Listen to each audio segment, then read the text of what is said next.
Aston Martin arrived in Melbourne for the 2026 Australian Grand Prix with 2 batteries, 2 drivers managing the risk of permanent nerve damage, and a team principal who stood in front of the cameras and admitted he feels powerless.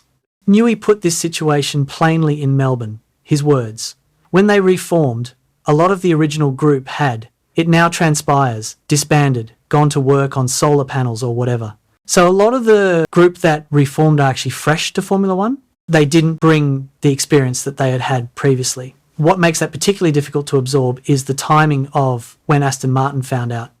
Newey, Lawrence Stroll and Andy Cowell made the trip to Tokyo in November 2025, more than 2 years after the Honda partnership had been announced publicly, and that visit was when the full picture came into focus.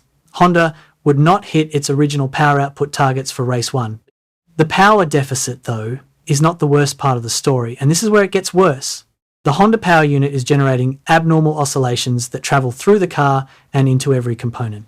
Mirrors have fallen off, taillights have fallen off, and most critically, those vibrations are destroying the batteries, not through physical impact, but by interfering with the communication systems inside them, which means a battery can fail before it is even charged.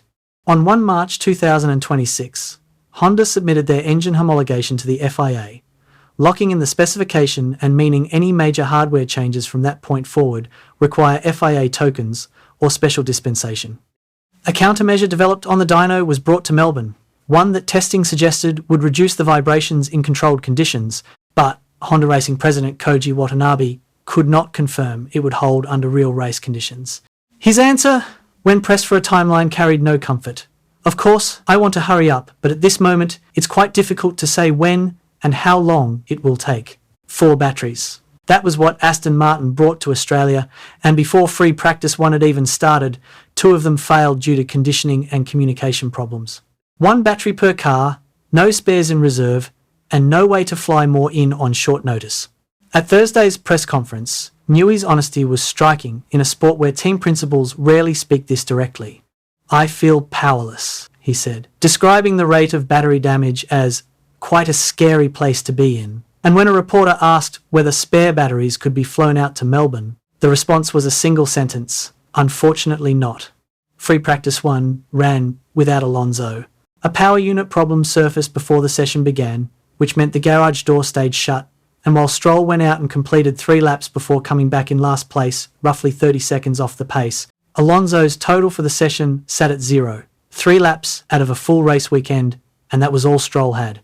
Free practice 2 provided slightly more running, with Alonso completing 18 laps and Stroll completing 13, but neither car ran more than 8 consecutive laps, and both ended the session approximately 5 seconds behind the benchmark Oscar Piastri set at 1 minute 19.729 seconds. 5 seconds off the pace is not a setup decision. 5 seconds is not a tyre choice or a fuel load or a strategic call made in the garage.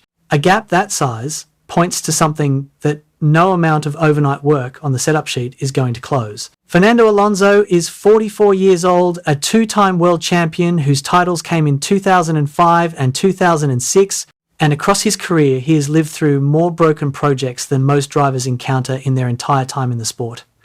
Between 2015 and 2017, he drove for McLaren Honda, the last time Honda returned to Formula One with an engine that was not ready, and during that period he delivered one of the most famous pieces of team radio in modern F1 history, describing the power unit as feeling like a GP2 engine on the broadcast feed. And now here he is again, same manufacturer, same symptoms, a decade later. Newey disclosed in Melbourne that both drivers had given him hard lap limits, beyond which they risk permanent nerve damage to their hands. Alonso's threshold sits at 25 consecutive laps, Stroll's at 15, and the Australian Grand Prix runs to 58. Alonso described the sensation from inside the cockpit. "We feel our body with this frequency of the vibration that you feel after 20 or 25 minutes. A little bit numb on your hands or your feet or whatever." His concern about the longer term came through just as directly. "We don't know the consequences either if you keep driving like that for months, so a solution has to be implemented." Stroll put the experience in terms that travelled far outside the paddock. Asked to describe what driving the AMR 26 feels like, his answer was, I don't know how you could compare it. I guess just like electrocuting yourself in a chair and it's not far off. That quote ran everywhere, and it ran everywhere because nothing else came close to capturing what he was describing. Newey's acknowledgement that Alonso is in a hard mental place carries weight because Alonso is not a driver who folds under pressure. Even so, the career calculation is there in his own words, and the time a fix will require is not matching with his time in the sport. What keeps him going is also something he put plainly in Melbourne. Every time I jump in the car, I close the visor, and I really hope that everything will be better. That is not a man who has stopped believing. That is a man waiting for the machinery around him to close the gap. None of the difficulties in Melbourne changed Newey's stated belief in the car he built. On the chassis side alone, his conviction is that the AMR 26 already has the performance to sit at the top of the midfield, and a development program is underway that he believes will continue adding performance throughout the season. His words, "I look at our package and I don't feel as if we've particularly missed anything. Therefore, I believe that the car has huge, tremendous development potential in it." His trust in Honda's long-term capability is stated with equal directness. Do we believe in Honda's ability to bring that power up and to be competitive? Absolutely.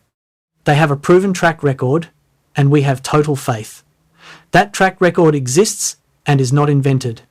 Honda went from the public humiliation of the McLaren years, the broken engines and the GP2 comparisons, and the acrimony to winning championships alongside Red Bull, and that recovery happened. The question this season cannot answer yet is whether Aston Martin and Fernando Alonso have the years that recovery will require. Newey joined too late and started the wind tunnel 4 months behind everyone else. Honda rebuilt its team too quickly, with too many people new to the job. The batteries are failing before they can be used. The drivers are managing what their hands can absorb as much as what the car can do on the lap time. And the race they face in Melbourne is 58 laps long, measured against a hard limit of 25. Aston Martin will not spend the entire season at the back, and the potential inside the AMR 26 is not something the paddock has dismissed. But whether both cars make it through Melbourne, with the power units still running, and whether the fix from Honda arrives before Fernando Alonso runs out of road in his career, those are the questions that will define everything about 2026. Subscribe and hit the notification bell to follow this story as the season unfolds, and drop your thoughts in the comments below on whether you believe Aston Martin can turn this around in time.